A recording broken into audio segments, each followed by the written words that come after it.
On a battlefield dominated by the British and Commonwealth experience of the First World War, we find in Flanders the roots of American soldiers who fought here in 1918. What was their story, and what can we find of them today?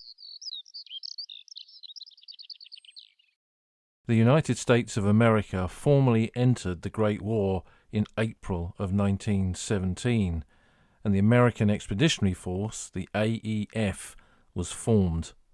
A huge amount of manpower was conscripted and sent overseas. By the end of the war, more than 2 million Americans had served with the AEF in Europe, a massive, significant contribution to the manpower on the Western Front in the final phase of the Great War.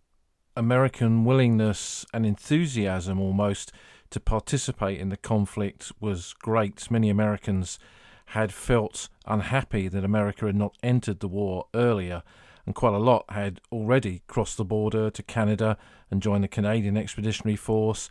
Some had come across to Paris and joined the French Foreign Legion, and Americans living in Britain, many of those had also joined the British Army.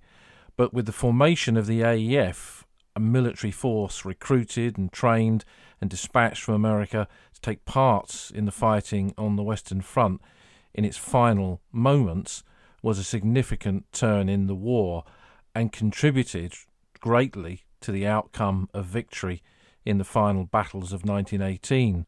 And it was a victory achieved at some cost, more than 60,000 combat dead, largely in those last 6 weeks of the conflict. And when you look at that final phase, you can see commanders like Sir Douglas Haig, the commander of the British Expeditionary Force, looking at the future with a prospect of a war continuing on into 1919. What he feared that the 4 titanic years of conflict for Britain and its empire might be overshadowed by American troops who would almost certainly take the leading role in that. But that wasn't to be. An armistice was secured and the war on the Western Front came to an end on the 11th of November 1918.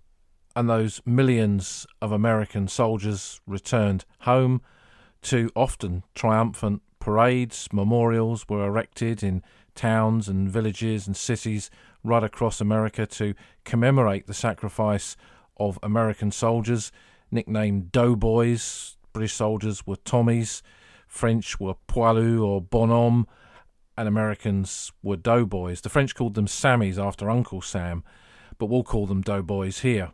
And the origin of that title, Doughboys, is not entirely clear where that comes from. Probably many of you are thinking, what does it refer to? It could refer to the dust on the uniforms of American soldiers as they marched down dusty tracks. It could refer to the kind of dusty, dough-coloured piping on uniforms. But whatever the origin of it, that was the common term used for the average American soldier in World War I, the World War I equivalent of GI. And for American citizens who served and who watched that army march to war, this was very much a conflict for democracy and freedom, a war to end wars. That's what they hoped they were setting out to achieve. But for America, entering war on a global scale, fighting for the first time in its history in Europe, it was a rude awakening to the reality of 20th century conflict and the costs of total war, which by 1917, when America joined it, that's what the war on the Western Front was very much about. And when the war was over and the 20s and 30s followed, the memory, just like in other nations who had taken part in the Great War, the memory of that conflict was very strong in the psyche of not just American citizens, but their politicians as well, a reluctance to be drawn into another European conflict.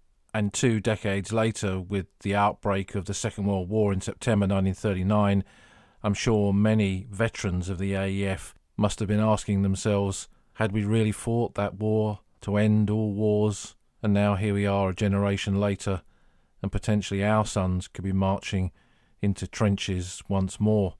But within a few short years, by the end of the Second World War in 1945, really the American experience of World War I had been eclipsed by those GIs, those Marines, those US sailors fighting all over the globe in World War II, from Pearl Harbor right through to the final battles of 1945. And the collective American memory of conflict in the 20th century is much more about the Second rather than the First World War.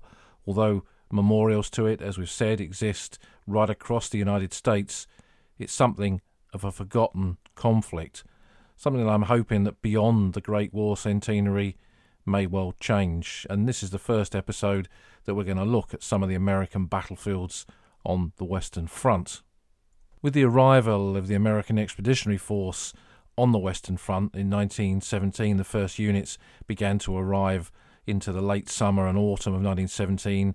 Some engineer units were attached to the British forces in northern France, for example. That's where some of the first American casualties were suffered. But what General Pershing, who commanded the AEF, feared was with the arrival of his troops, the main nations on the Western Front, which was France and Britain, would selectively cherry-pick his units and his command would be almost non-existent. So he sent some troops to the French and some troops to the British to placate them while he built up his forces and, more importantly, trained his men. And a lot of that training was done by British units. When you read the memoirs of Doughboys who served in 1918, they often have sections in their memoirs where they discuss the meeting of British soldiers and the training that they got. They openly often admit that they largely ignored that training, and some of the British veterans that I interviewed in the 80s and 90s had been involved in training American troops during that period and said that they were not that interested in listening. The general attitude was, you've been stuck here on the Western Front for all these years, what can you really teach us about breaking it? But the Americans certainly in 1918 learnt the lessons, learnt the kind of lessons that both the French and the British had learned in the earlier phase of the war, often at great cost. But it proved by 1918, by the end of those battles of 1918, that America had a formidable fighting force, a modern army, and it had fought largely modern battles in those last weeks of World War I. So two of those units that were dispatched to the British to keep them happy was the 27th and the 30th Divisions.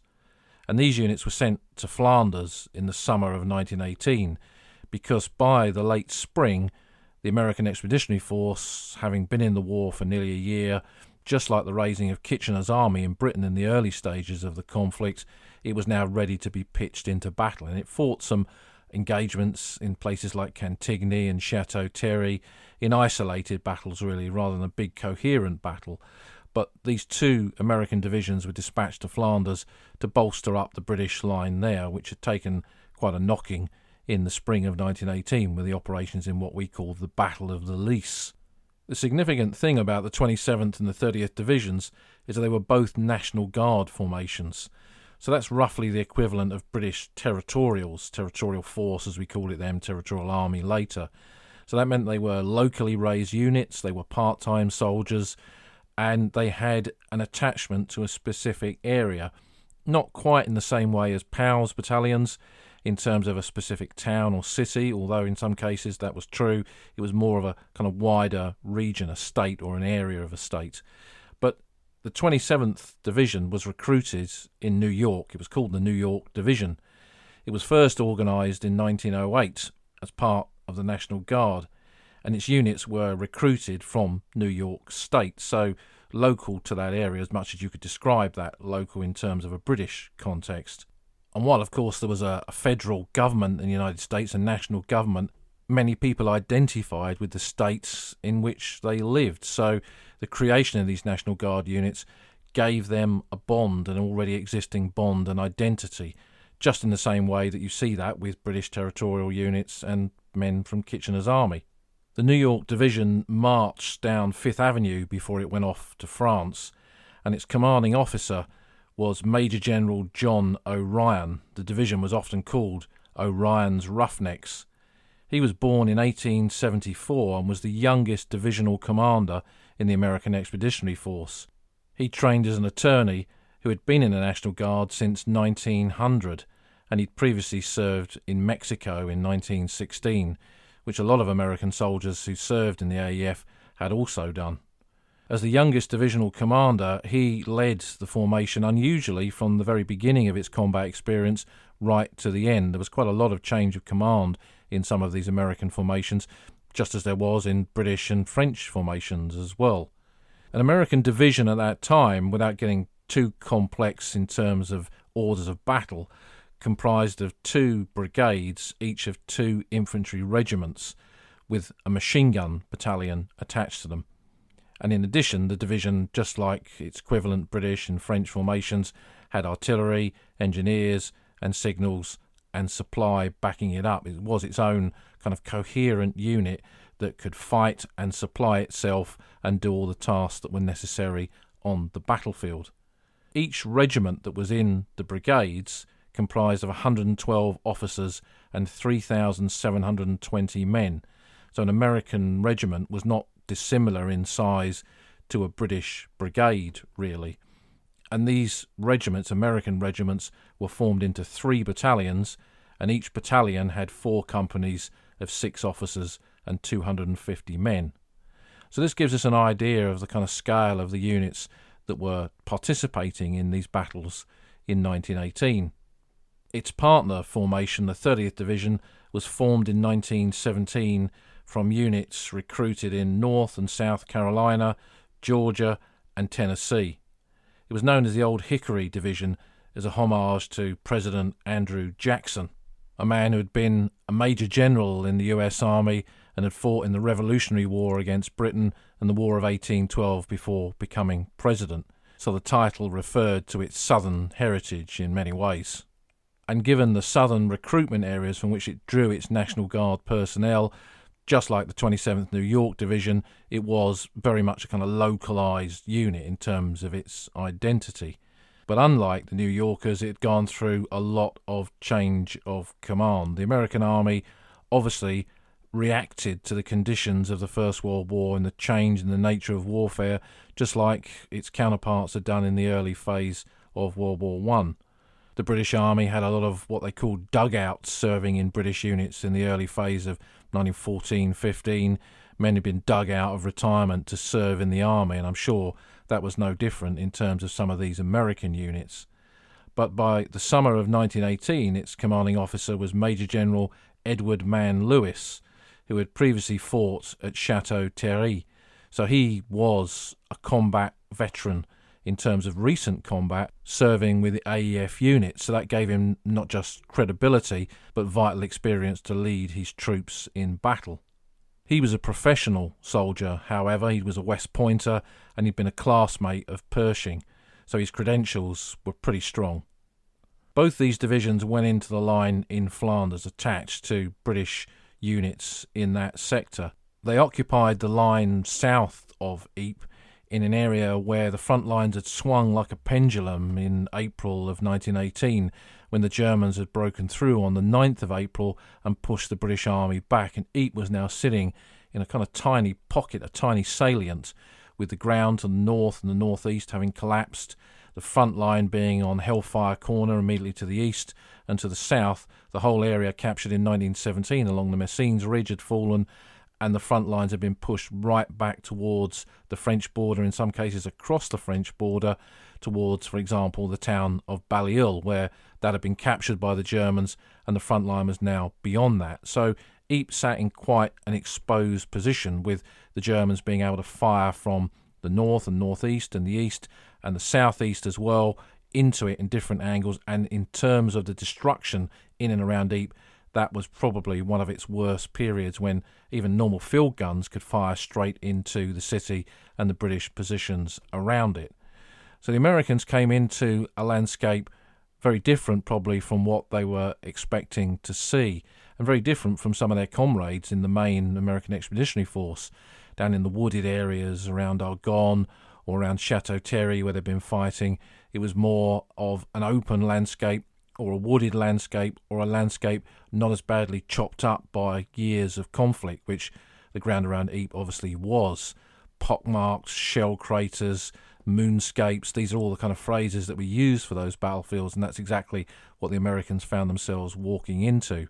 And they were occupying what were often outpost lines, so not necessarily definitively connected up systems of trenches, but areas that were occupied, farmhouses, small copses, some trench systems, and this was the line that they were holding when they moved into that sector in August of 1918.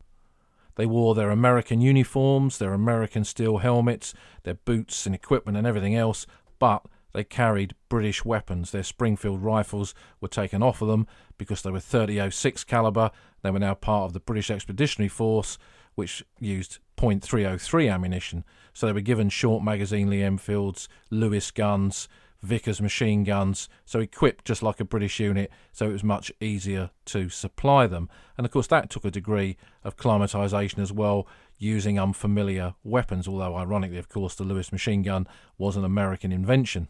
The British army that they were fighting alongside, serving alongside in these trenches, was an army worn out really in some respects by the fighting of 1918, with the battles on the Somme in March, here in Flanders in April, and some of the units had possibly even served in the Chemin des Dames in May 1918 when the Germans had broken through there.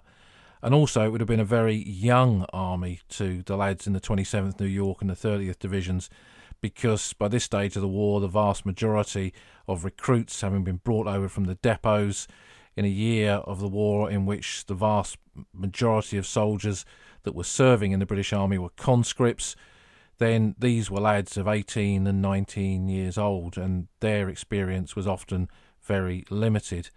And I think that the Americans probably, in terms of particularly the New Yorkers, probably saw themselves a bit like the Australians and Canadians when they first came over, physically well-developed men, different in terms of their background, probably saw themselves a little bit apart to their British comrades in the trenches around them.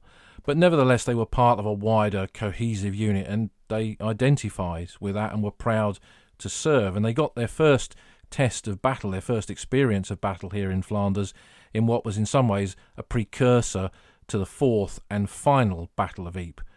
The fourth Battle of Ypres, the official fourth Battle of Ypres, as designated by the Battles and Nomenclature Committee, took place in September and October of 1918, not to be confused with the Battle of the Lys. That's a separate operation, as also dictated by that committee. But that fourth Battle of Ypres saw a bit of a precursor operation here on the southern sector of Ypres in front of the Messines Ridge, when these two American divisions advanced in the area between Wormerzeele and Weerstraat. This was ground smashed by those years of conflict, but it was also part of positions that had previously been behind the British front line.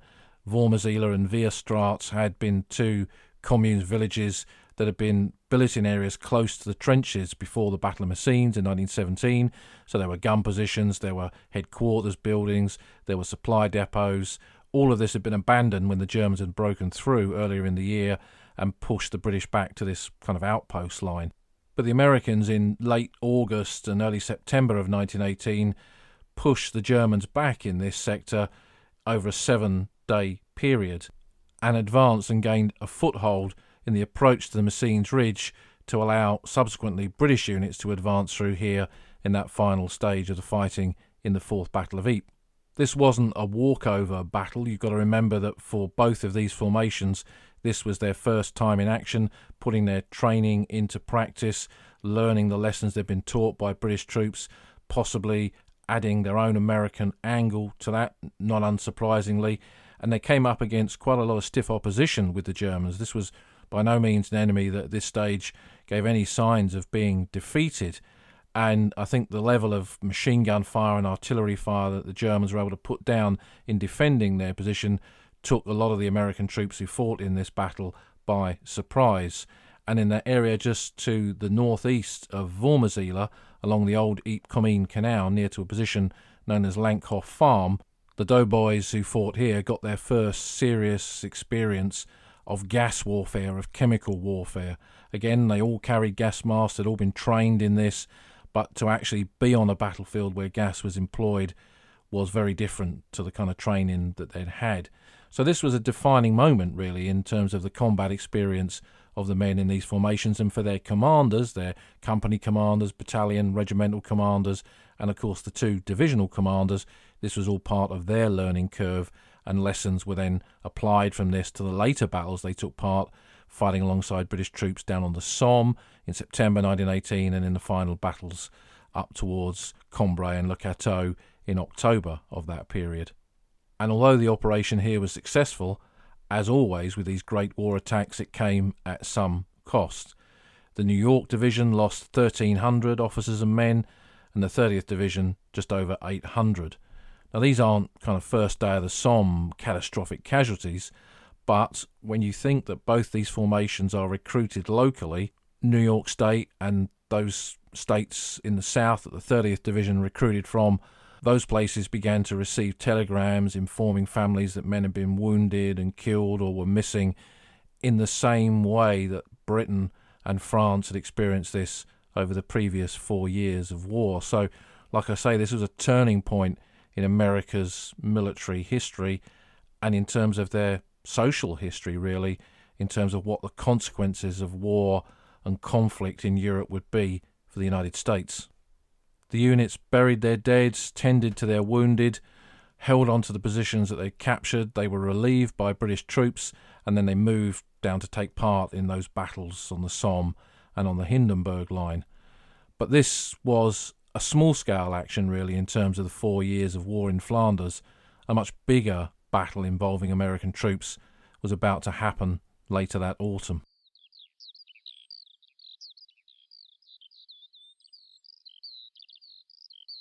As the Great War moved into the autumn of 1918, the bulk of the American Expeditionary Force, under their commander Pershing, were fighting in the Meuse-Argonne offensive between the Argonne Forest and Verdun. That became their predominant major battlefield of the First World War. But the fight, obviously elsewhere outside of that, involving French troops and, of course, a British and Empire force to the north, continued. And in October of 1918, General Pershing received a request from Marshal Foch to send American troops to Flanders to help with the Allied advance there. So he sent 2 divisions, just like he'd done to assist the British in Flanders in that summer period of 1918. He sent another 2 American divisions to assist. In this case, it differed really to the moment where he'd sent the New Yorkers and the Old Hickory division up to Flanders to fight with the British. And at that stage, no one had any major combat experience. But now, the American forces had been fighting continuously, and the 2 formations that he selected to take part in what was essentially the operations in the final stage of the 4th Battle of Ypres and the fighting beyond that were 2 veteran divisions in some respect in terms of America's recent combat experience, and this was the 37th and the 91st Divisions. The front that they were moving to was very different in terms of the experience of their counterparts who'd fought with the British just only a few months before.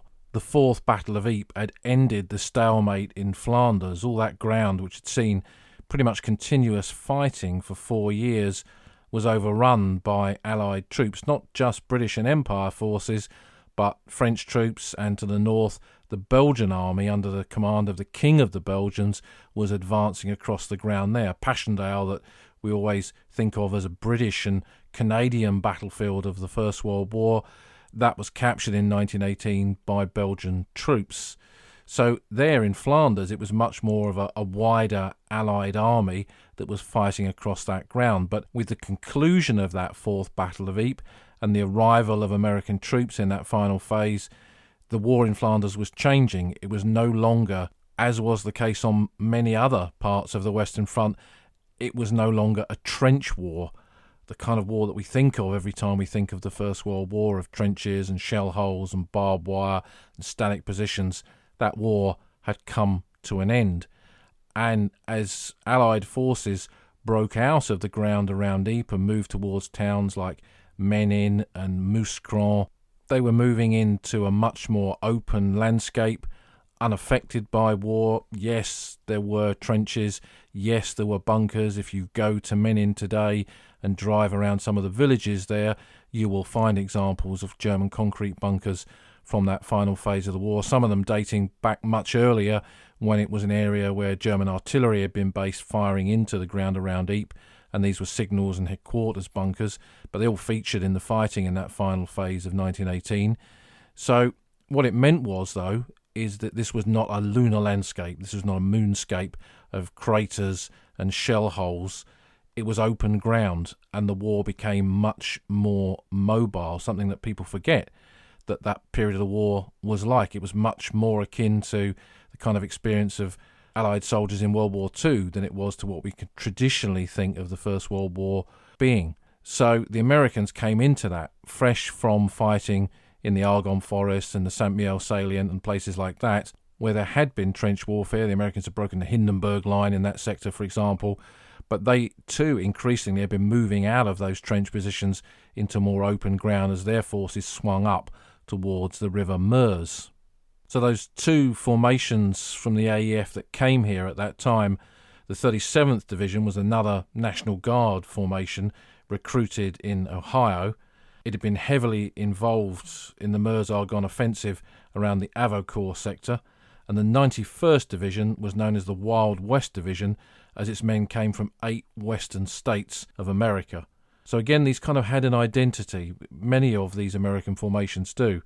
And although, as we've said, it's not quite on the scale of Kitchener's army, the significant losses that both these formations had sustained in the Meuse-Argonne, and the 91st had fought in the Saint-Mihiel salient and achieved significant victories in the Meuse-Argonne offensive at a cost, for example, in that one division of nearly 5,000 casualties, of which over 1,000 were men killed in action.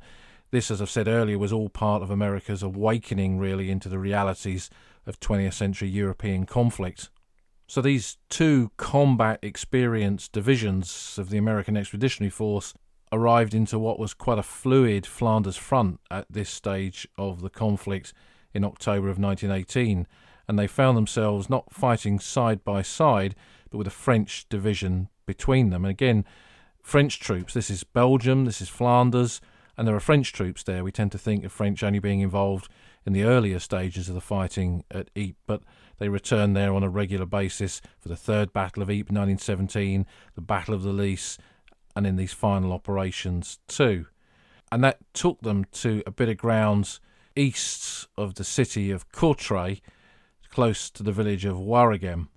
This was part of the front that for 4 years of the First World War had been behind the German lines.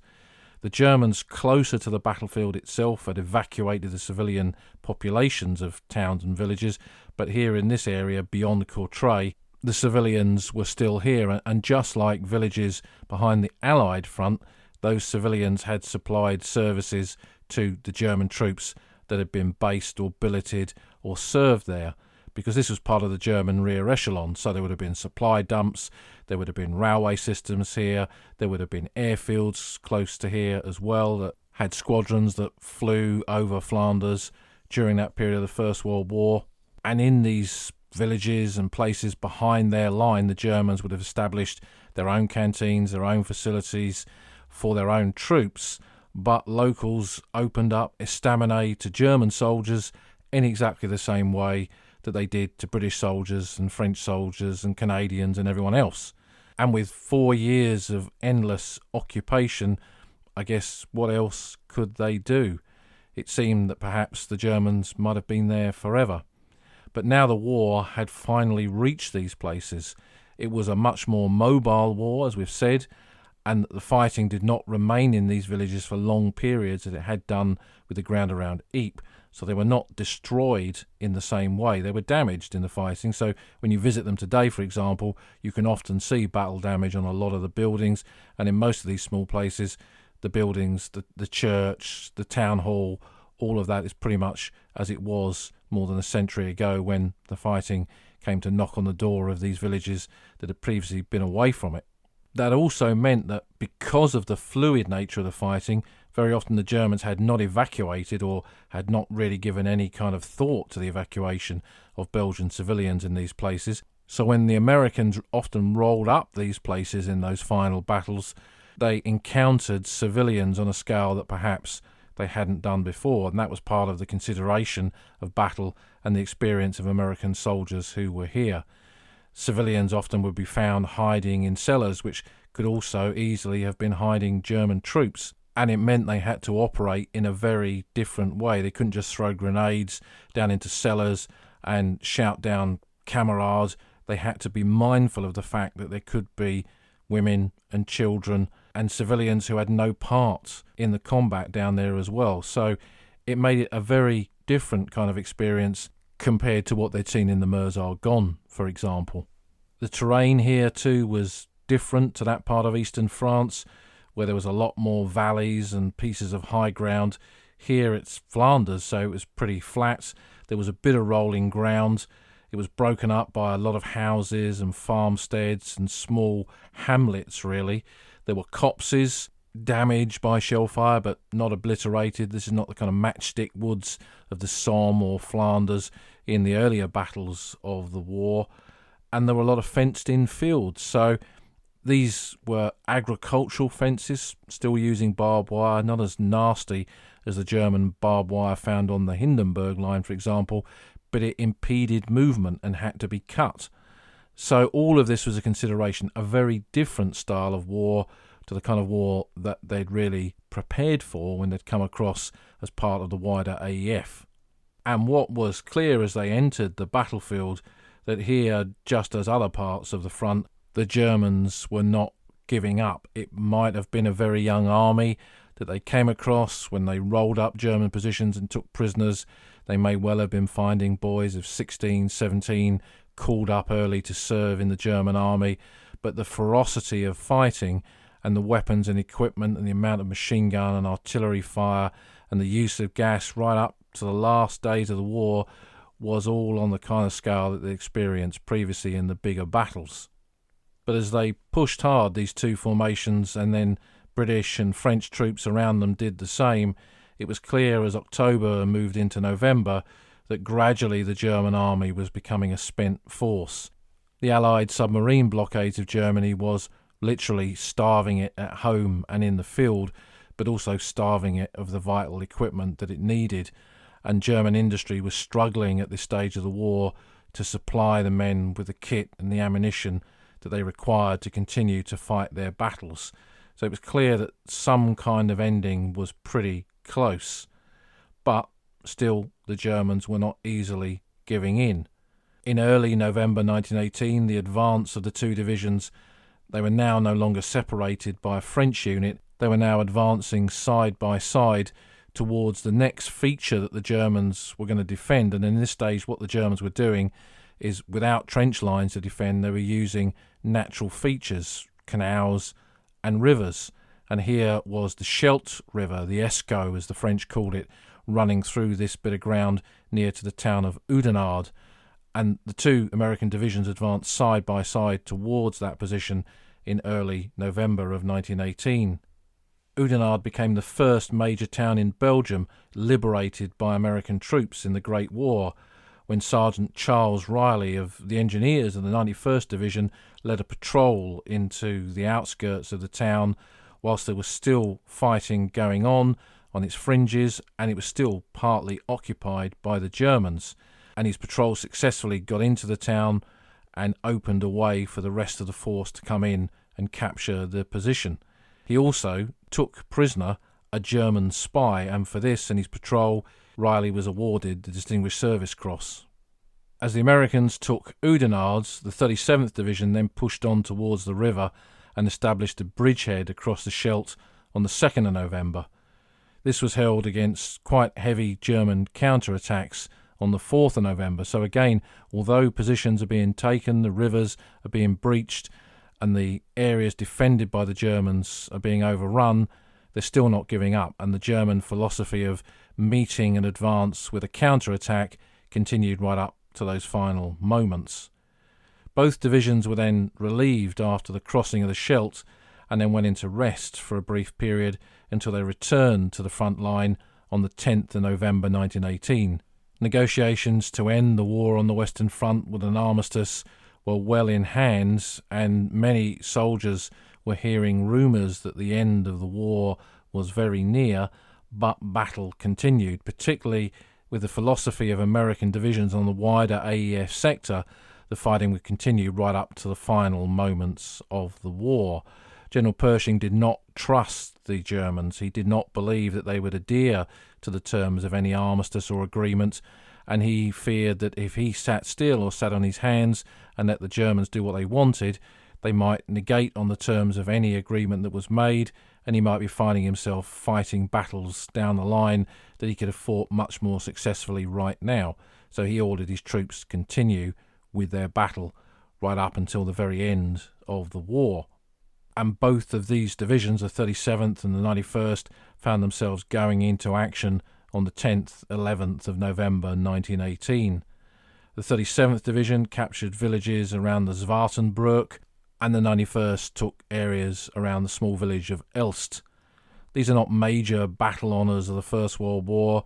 These are its final embers, its final moments in some respect, but for the Doughboys on the ground, this was all part of their war experience. And you've got to remember as well that we're talking about areas that we may not be able to pinpoint them easily on a map, but when we do, we realise that the American forces fighting here on the last day of the war were now less than 30 miles from Brussels. So this was a major achievement. All this Allied advance out of Flanders was now pushing towards the very heart of Belgium, and it shows how much the German army in Belgium was in collapse by this stage of the war. Both units had men killed on the 11th of November 1918. You can find their graves, you can find their names in the casualty rosters of the units that took part in the actions here on that final day of World War I. And in terms of a total cost for the two divisions' involvement in the fighting here in Flanders from late October until the end of the war, they'd suffered over 4,700 casualties. So this was not insignificant losses, and I think is worthy of remembrance when we look at the Allied victory in the final phase of the Great War in Flanders. We have to understand that America was very much part of it, something that I think that perhaps few realise. And post-war, when it came to the United States looking back on its achievements on the Western Front, it commemorated men at home, but it also, through the American Battlefield Monuments Commission, commemorated those on the ground too. And so what remains to remind us of the American contribution here in 1918?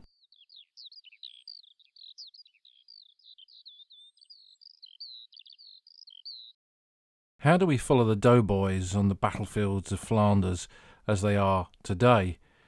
I'll put a map on the podcast website so you can find some of these places and trace the route that we're about to take. Following that 1918 offensive in two stages with the New York and the 30th Divisions in the area just to the south of Ypres, and then the final battles in the approach to the Scheldt River in October and November of 1918.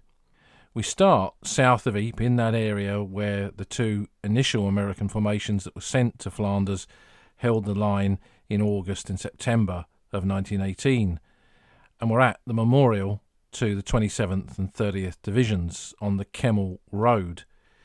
It's a bit like a stone of remembrance. It has two American bayonets carved into it in the shape of American helmets.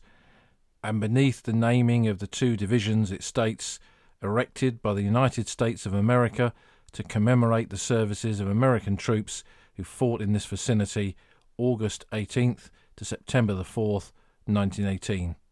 It's a memorial that's very easy to drive by when you're visiting the main British and Empire and other locations around the city of Ypres, and it overlooks that ground where these two American formations took part in that minor operation just before the Fourth Battle of Ypres in the autumn of 1918. They would have followed the British example in this sector and buried their dead in neighbouring cemeteries close to the battle line, and when the advance moved forward, probably in battlefield cemeteries as well. But as we'll discover on this route that we're about to take, we'll visit the American cemetery in Flanders, but originally they buried their dead in quite a few existing British cemeteries. There's a really good memoir of a machine gunner in the 27th Division called Over There with Orion's Roughnecks, and he describes going to Abila Aerodrome Cemetery near Popperinger, for example, in the 1950s after World War II to find the graves of his comrades who he'd buried there in 1918. And when he goes there, there are no American graves, only British ones. And what he thinks initially is that the Nazis must have destroyed these American graves in World War II. But when he makes some inquiries in Ypres, he discovers that there is an American cemetery, and that's where he finds their dead. but there are some American graves remaining. There was quite a big plot, probably one of the biggest American plots in Lissenherk Cemetery. And if you go back into the podcast archives, you'll find an episode about that cemetery in which we discuss these American burials. But most have either gone back to the United States, as we'll explain, or are buried in their Flanders cemetery. But from here, we'll take a route through these villages, go across down the road to Weerstraat, and then cross beneath the Messines Ridge up towards Wormerzeele, and we'll see the nature of the ground, a battlefield that we most closely associate with 1917 and the blowing of the mines along the Messines Ridge, but an area of combat for US troops in the summer and early autumn of 1918 as well. And that's pretty much the only memorial, the only marker on the battlefields themselves to where the Americans were. There are some very good trench maps in that book over there with Orion's Roughnecks. It's not one I can put on the podcast website because it's long out of print. It was published, I think, in the late 50s, early 60s. It's available in places like A-Books and eBay.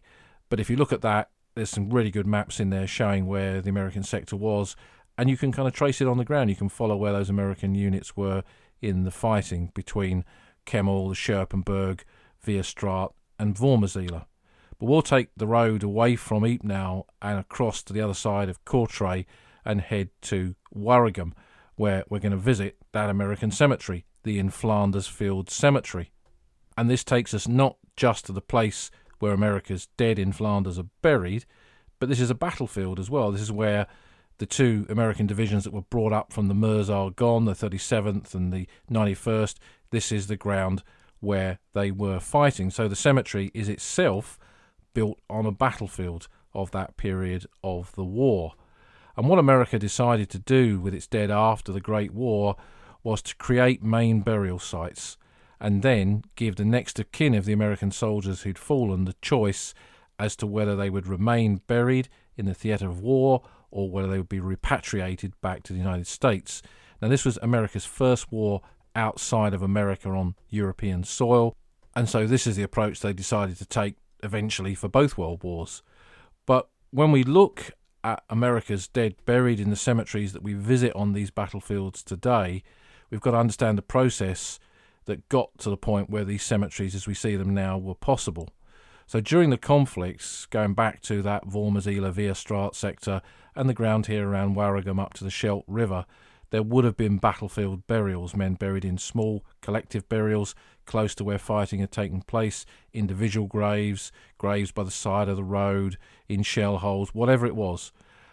And those obviously could not be maintained. So at the end of the war, when the conflict was over, this ground was chosen as a burial site, and the dead for the whole of Belgium, America's dead for the whole of Belgium, were then moved into this site as a kind of holding place, really, until the families had decided what they wanted to do, repatriation or burial here.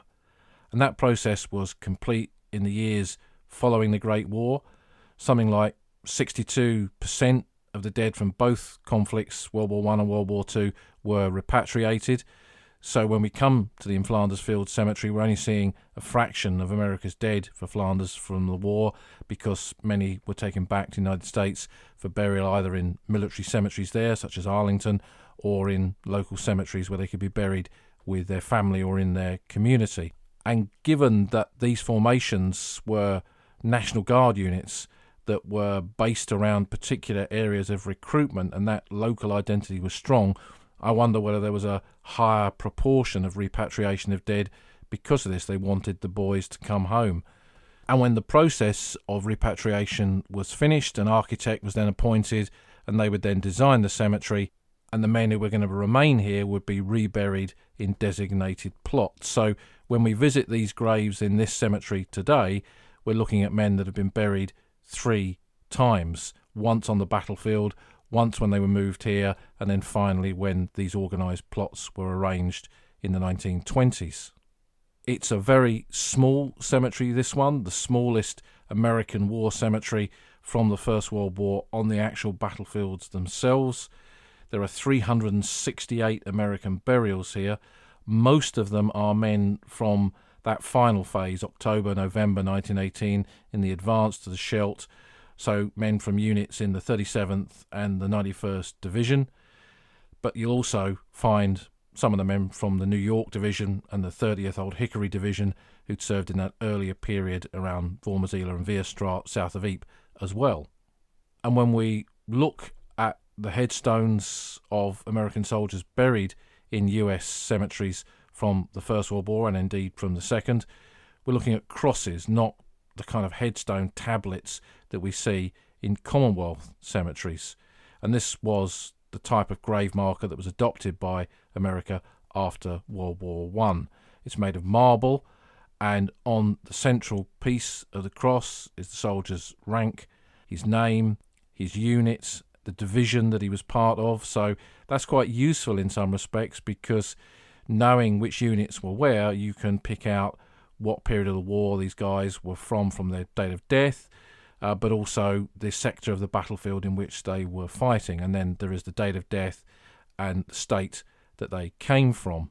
There is no indication of age or date of birth, so when we look at these graves, we've got no idea whether these are young soldiers, old soldiers, or something in between. And there's no space for a personal inscription, as you'd find in a Commonwealth cemetery. The only additional information engraved on these crosses are decorations for gallantry. And in the case of Medal of Honor recipients, the letters are picked out in gold so that they stand out, the Medal of Honor being America's highest decoration for the period of both World Wars and indeed today. There are quite a few unknown soldiers buried in the cemetery, and even in this one you can see, or perhaps because this is a smaller cemetery it's more obvious, you can see a rather strange policy that was adopted by the American government after the war in the commemoration of these unknown soldiers, because there's one plot you can go into here where you'll see a cross and the inscription on it reads, "Here rests in honoured glory an American soldier, known but to God." And given that the cross is the main symbol of grave marker used in these cemeteries, then that's quite understandable. But just a few graves away, you'll find a grave with the shape of it is a Star of David. Now, particularly in the New York Division, there are a lot of Jewish Americans, and they're not marked by crosses, they're marked by graves that take the form of the Star of David. But on this particular grave, when you walk up to it, it also reads, "Here rests in honoured glory an American soldier, known but to God." And when I bring groups here and I don't mention this, they say, "What's this? There's a grave here of an unknown soldier, but he's Jewish." Now, if he's unknown, how do they know he's Jewish?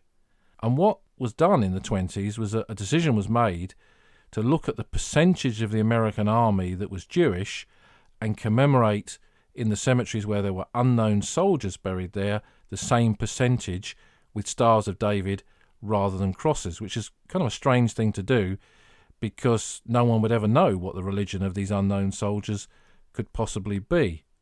So that was a practice that was not continued on into the Second World War. In World War II, they're all crosses with the same inscription on them, and you'll find those in cemeteries such as at Omaha Beach or in the Lorraine or in the area of the Battle of the Bulge, for example.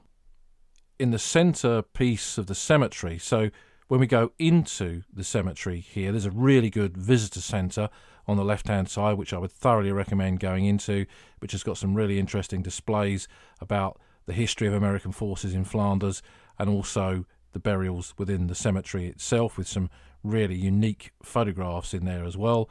And then you follow the path into the main area of the cemetery where there's several plots surrounding a main memorial, and that's the Memorial Chapel. When you go in there, it is a memorial chapel to American forces who fought and those who died in Flanders, but it also forms a memorial to the missing for 43 American soldiers who do not have a known grave.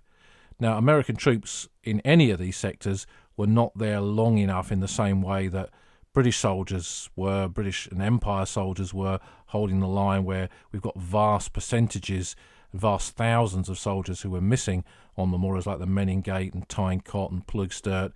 But nevertheless, American troops took part in operations in which soldiers could go missing or their bodies were unrecoverable for all sorts of reasons, often gruesome reasons, which we don't really need to go into. But if you think of an operation like the crossing of the Scheldt River by the 37th Division in early November 1918, that's a river crossing, and men can get killed falling into the water and their bodies get swept away. So I can imagine that that is one of the reasons why there are names like this on the memorial wall of the chapel. And the interesting thing with the American Battlefield Monuments Commission, their War Graves Commission if you like, is that when a soldier is subsequently found, if he's found of course, they don't remove the name off the memorial, they put a little bronze symbol by the name to indicate that his remains have been found and he's now either buried in a cemetery or repatriated back to the United States. And that work to recover the America's missing of the First World War still continues. And in recent years there have been the bodies of doughboys recovered from America's battlefields of the First World War. When we walk the plots of the cemetery, we understandably mainly see 1918 burials. But one that caught my eye some years ago and which is now explained in the visitor centre with a nice photograph of him is the grave of First Lieutenant George Howe. He was in the US Army Medical Reserve Corps. He was a Harvard graduate and became a medical officer. And when America entered the war in 1917, some of the first American troops to go to the battlefield were medics like him, not serving with American units, but on attachment to British forces. And again, some of the Great War veterans that I knew were in infantry battalions that had American medical officers serving with them, because the casualty rate of medical officers in frontline units was pretty high, and Britain and the wider empire were often struggling to replace them. So with the arrival of all these American medics, they could be employed. And my old friend Malcolm Vivian, who was a gunner officer in the Royal Garrison Artillery, their unit had one for a short while. Jimmy Lovegrove, who served in the South Lancashire Regiment, his battalion had an American medical officer. And Frank Plum, who was so badly wounded near Ypres in 1918, ended up in a field hospital where the surgeon that operated on his face to repair his jaw was an American surgeon. So there was a large number of these American medical personnel spread not just within the AEF area, serving with American units, they were on the British front as well. And George Howe died not in 1918, but on the 28th of September 1917 during the Third Battle of Ypres, when he was serving at a casualty clearing station near to the front line, which came under shell fire, and he tended the wounded, the injured soldiers while under fire, and was subsequently killed by that shell fire going about his duties, and was posthumously awarded the Distinguished Service Cross. So this is an American serviceman, not an American volunteer in the Canadians or in the British Army or in the French Foreign Legion. This is an American serving with the US Army, but has been attached to another army's units and has died, one of the earliest American casualties on the Western Front. When we look at the men who fell in the battle here in Flanders in 1918 who were buried in the cemetery, we come across the grave of Lieutenant Colonel Maurice Liebman. He was a commander in the 105th Infantry and was killed by a shell at Walker's Farm near Dickiebush Lake while visiting his brigade headquarters on the 6th of August 1918. He was one of the very first senior officer casualties in the 27th New York Division, and he'd been awarded the Belgian Croix de Guerre. He appears to have been a resident of New York, and I wonder if in a synagogue there, just as we find in synagogues in London, for example, where there are memorials to British Jews who were killed in the First World War, I wonder if there is one to him in a synagogue in New York. Perhaps some of our American listeners can help out with this. I'd love to hear from you. So having visited the dead here at Waregem, we're going to head out now onto the wider battlefields and look at that ground where the final fighting took place in late October and early November of 1918, and that'll take us across to Oudenaarde. Here we'll find the memorial to the American troops. It's in the main square at Oudenaarde, and there's a really great photograph of the guys from the 91st Division parading in the main square here on the 12th of November 1918, the day after the war was over, as a commemorative service for their comrades who'd fallen. And this was the town where you remember that Sergeant Riley led that patrol in and took it while the Germans were still in occupation and captured that German spy. It's a fairly basic memorial, really. There's no kind of statuary on it, no bronze figure of an American soldier, which is a bit of a shame in some respects, but it's flanked by two very impressive stone American eagles, and one of the streets here is named after General Pershing. And I'll put photographs of all these places on the podcast website for you to see. If we continue beyond there over towards the Scheldt River, we get to the area where the 37th Division made that crossing of the Scheldt and established a bridgehead there in early November 1918. And when we go to one of the villages there called Ypres, we come to the very edge of the Scheldt River. And here there was a memorial bridge constructed to the soldiers of that division recruited in Ohio. It was designed by an Ohio firm in 1927 and was constructed between 1928 and 29, and it's one of three memorials to the 37th Division that exist on the American battlefields of the First World War. It was a stone bridge going over the river originally, and in the four corners of the bridge were bisons. Sadly, the original memorial bridge was destroyed in May 1940 during the German Blitzkrieg, most likely blown up by French or Belgian forces as they retreated through this area. And the figures of the bisons were very badly damaged and the main bridge destroyed. It was rebuilt in 1950, and then the bridge that we see today was put in place, a modern road bridge, in 1980. But the figures of the bisons are still there, and there's a little information panel there now as well that tells you a little bit more about the history of the bridge. And it's incredible when you look into the story of this, and there are some great photographs of the bridge as it looked in the 1920s online, that it's stated that 15,000 people came to the opening of this memorial bridge on the 26th of September 1929. Now, we know of great British and Canadian pilgrimages to the battlefields in the interwar period.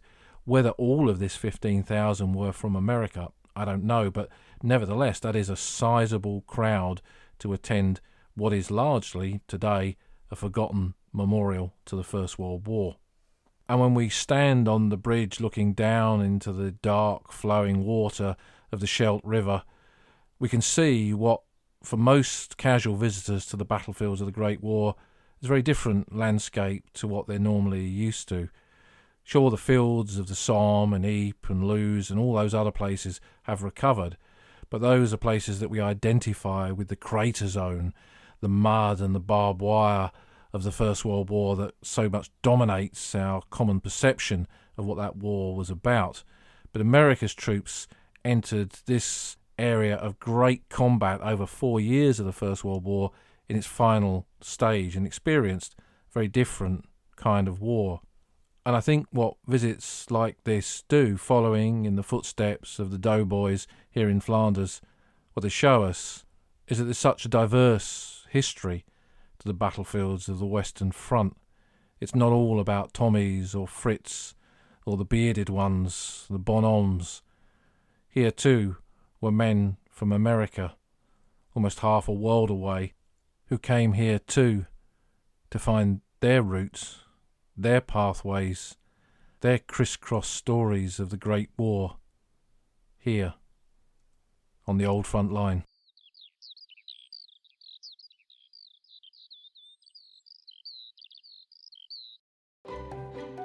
You've been listening to an episode of The Old Front Line with me, military historian Paul Reed. You can follow me on Twitter at Somcor. You can follow the podcast at Old Frontline Pod. Check out the website at oldfrontline.co.uk, where you'll find lots of podcast extras and photographs and links to books that are mentioned in the podcast. And if you feel like supporting us, you can go to our Patreon page, patreon.com/oldfrontline, or support us on Buy Me a Coffee at buymeacoffee.com/oldfrontline. Links to all of these are on our website. Thanks for listening, and we'll see you again soon.